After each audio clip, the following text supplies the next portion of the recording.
السلام عليكم، نتمنىكم تكونوا بخير وعلى خير. اليوم غنشارك معكم الكبسه اللي كندير في الدار المعتمده عندي. كنبداو على بركه الله. كنحتاجوا شديت الطنجره، درت فيها واحد شويه الزيت البلديه، غادي ندير فيها واحد البصله مشلضه انا كنخدم بيدي، نخليوها تشحر شويه.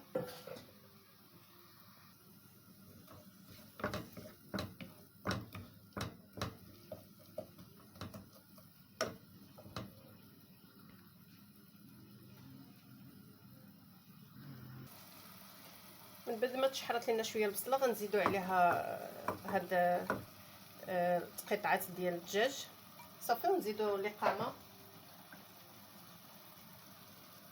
شويه ديال الخرقوم، شويه ديال البزار،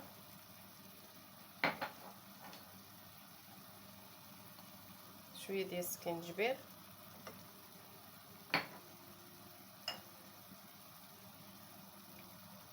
شويه ديال التحميره،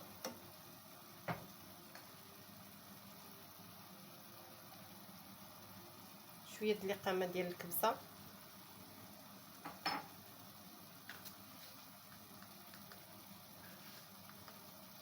مليحه القياس،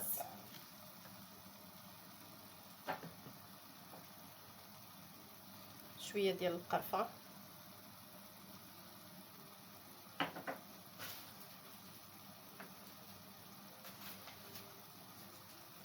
واحد جوج وريقات ديال سيدنا موسى. نحركو بعد هذا شويه،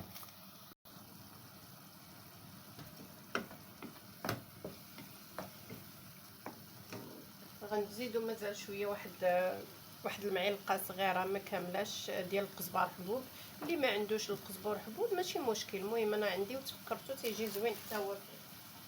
واحد المعلقه ديال مطيشه الحك، انا درت حك صغير، حكايه صغيره معروفه صافي، ونخليوها يتشحر. وهنا راني مفزقه الرز قبل، مفزقاه في الماء بما تشحر هادشي، وغادي نديروا الماء القياس اللي غادي يطيب فيه الرز، وغادي نزيدوا عليه الرز. المهم خليكم معايا نتوما في المراحل.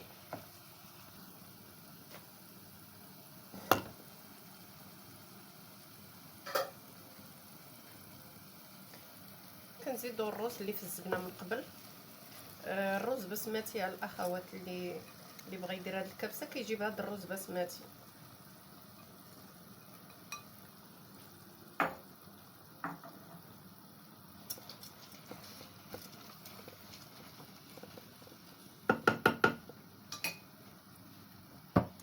صافي، وكنديروا ليه الماء القياس فاش غيطيب.